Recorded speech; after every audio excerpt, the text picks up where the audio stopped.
time to read some more from the Little Golden Book collection. First one we're going to read is The Country Mouse and the City Mouse.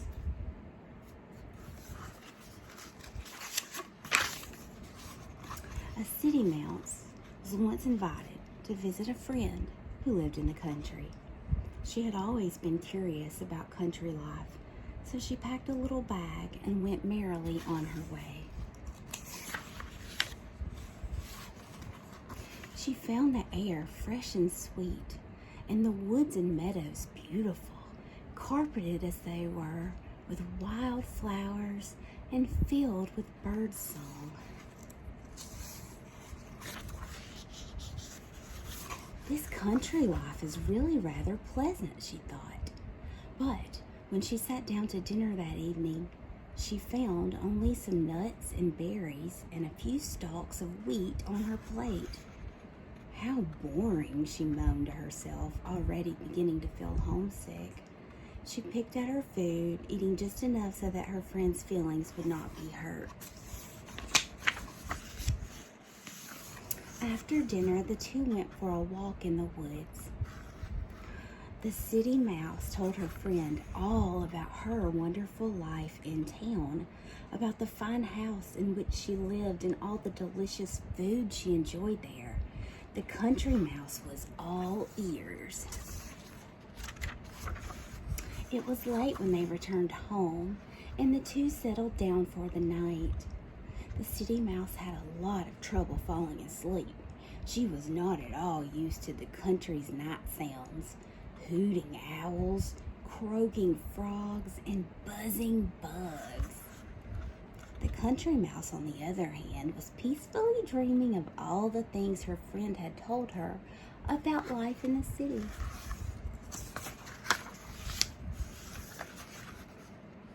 At breakfast the next morning, the city mouse found some nuts and berries and a few stalks of wheat on her plate. Not again, she muttered to herself. I've had just about enough of this country life. How about coming to the city with me for a few days? The city mouse asked her friend. I'd love to, the country mouse replied, and they were soon on their way. When they arrived at the house in which the city mouse lived, they found the remains of a wonderful dinner on the dining room table.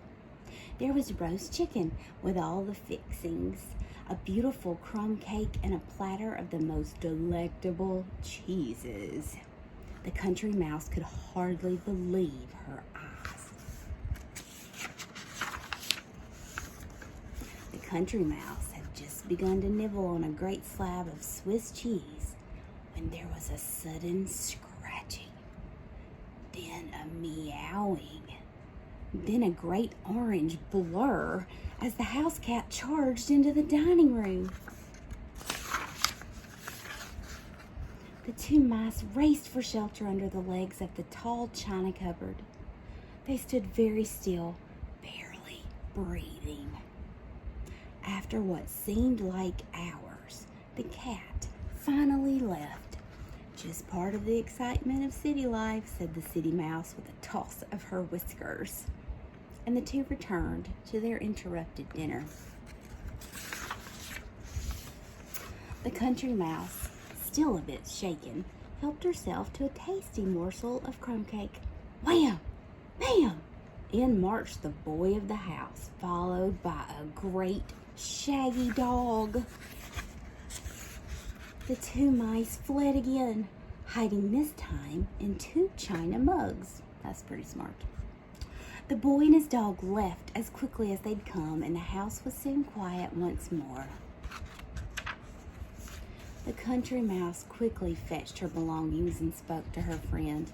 My dear, your house is grand indeed, and the food is truly marvelous, but I really prefer the quiet, simple life of the country.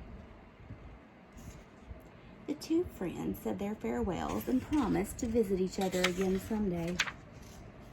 And perhaps they will. The end. I always say I wish I lived in the city until we get to a city. And then I'm like, I want to go home. Which you guys know all about me wanting to go home from my trip to Colorado. As much as I loved it, it was not home. It was too high.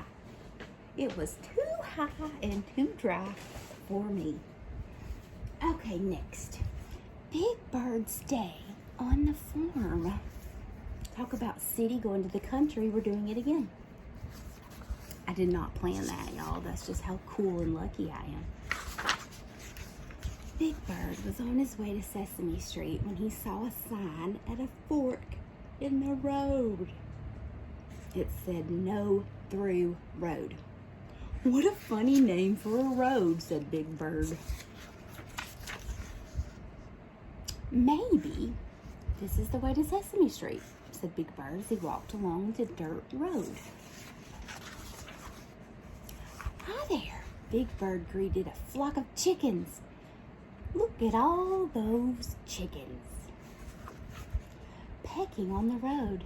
Do you mind if I join you for dinner? Big Bird looked up and saw a little girl staring at him.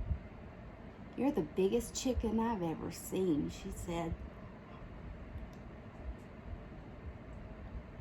I'm not a big chicken. I'm a big bird, he said. Nice to meet you, Big Bird. I'm Ruthie, and this is my brother Floyd.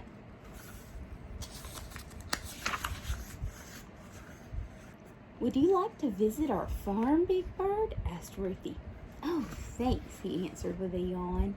It's too late for me to get all the way to Sesame Street today. Ruthie and Floyd took Big Bird to the barn. They made him a soft nest of hay. As they tucked Big Bird in, Floyd asked, Will you stay and play with us tomorrow? You could help us feed the animals.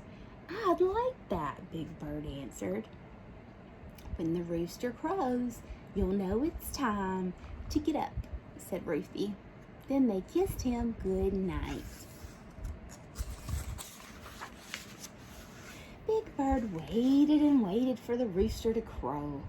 Maybe he's taking a nap, Big Bird thought as he fell asleep. Cock-a-doodle-doo! Big Bird woke up and saw the sun coming up over the hen house. After breakfast, Ruthie and Floyd took Big Bird to see the cows. The first chore we do every morning is milk the cows and feed them hay, said Ruthie. Gee, said Big Bird. On Sesame Street, we get our milk from Hooper's store. Next, they went to the hen house. Ruthie and Floyd showed Big Bird how to take eggs out of the nest gently and carry them carefully in an egg basket. Gee, said Big Bird. On Sesame Street, we get our eggs in cardboard cartons. Then Ruthie and Floyd took Big Bird to the pig pen. Here's your breakfast, said Ruthie to the pigs. You look like someone I know back home, Big Bird said to one little piggy.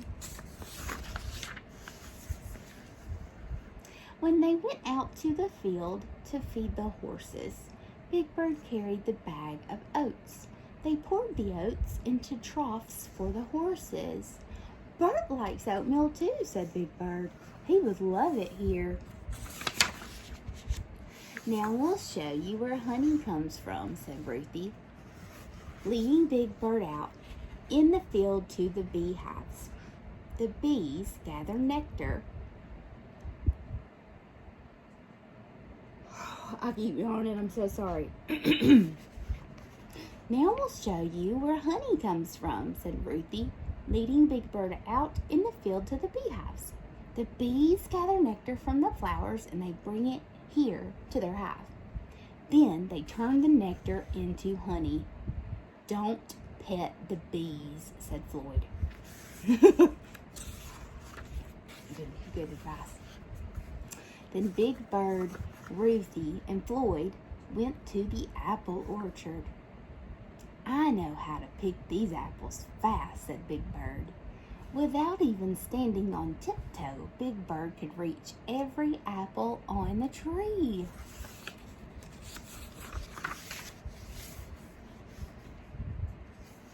In the garden, Ruthie and Floyd picked cucumbers and tomatoes off the vines. Big Bird couldn't believe it when Ruthie pulled a carrot right out of the ground. "Gee," he said, "on Sesame Street, we get our vegetables from Mr. McIntosh's fruit and vegetable stand." Oh, somebody chewed this. And that's what happens when you get books on eBay. Now the sun was high in the sky. They went to the house for a delicious farm lunch. It was very healthy. Then it was time for Big Bird to go home. "Come and visit us again," said Ruthie and Floyd, waving goodbye. "Thanks for everything," said Big Bird. "I had a wonderful day on the farm." He looked up the road, then down. "By the way," he said, "can you tell me how to get to Sesame Street?" Poor Big Bird, he doesn't remember how to get there. Should we read one more, or is two enough? I think two books are enough. Plus, these two books actually went together, which was, like I said, very lucky. And on that note, I do hope that you enjoyed listening to your stories with me, Satisfying Lullaby ASMR.